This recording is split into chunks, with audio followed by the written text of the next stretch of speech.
নমস্কাৰ মোৰ আজি ভিডিঅ'লৈ আপোনালোকক স্বাগতম জনাইছো মই টিচাৰ ললিতা আজি মই সূৰ্য নমস্কাৰ কৰি আপোনালোকক দেখাবলৈ গৈ আছো সূৰ্য নমস্কাৰ স্থিতিত থিয় হৈ অকল উশাহ ল'ব লাগে আৰু শৰীৰটো পোন কৰি ৰাখিব লাগে 2 নম্বৰ স্থিতিত আমি উশাহ লৈ দুয়োখন হাত পিছলৈ হালিব লাগে 3 নম্বৰ স্থিতিত উশাহ এৰি এৰি কঁকালৰ পৰা তললৈ হালি দুয়ো হাতৰ তলুৱা সম্পূৰ্ণৰূপে মাটিত লগাব লাগে আঁঠু ভাঁজ নকৰাকৈ মূৰ আঁঠুত লগাবলৈ যত্ন কৰিব লাগে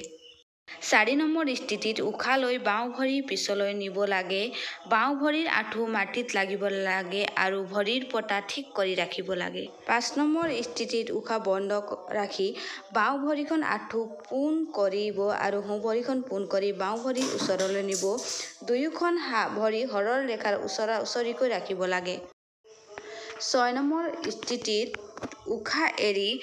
আঁঠু বুকু কঁকাল মাটিত লগাব লাগে আৰু পেট মাটিত লগাব নালাগে 7 নম্বৰ স্থিতিত উশাহ লৈ হাতৰ কিলাকুটি পোন কৰি কান্ধ ওপৰলৈ উঠাব লাগে ভৰিৰ পতা আৰু আঁঠু আগৰ ঠাইতে স্থিৰ ৰাখিব 8 নম্বৰ স্থিতিত উশাহ বন্ধ কৰি ৰাখি ডিঙি আগলৈ হাউলাই দি থুতুৰি কণ্ঠকোপত লগাব লাগে আৰু শৰীৰ পিছৰ পিনে কৰি ভৰিৰ গেৰুৱা মাটিত লগাব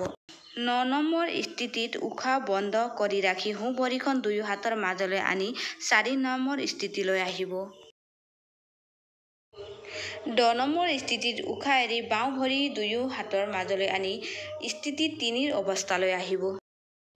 11 নম্বৰ স্থিতিত আমি দুয়োখন হাত পিছলৈ লৈ গৈ 2 নম্বৰ স্থিতিলৈ আহিব লাগে আৰু 12 নম্বৰ স্থিতিত উশাহ লৈ নমস্কাৰ স্থিতিলৈ আহিব লাগে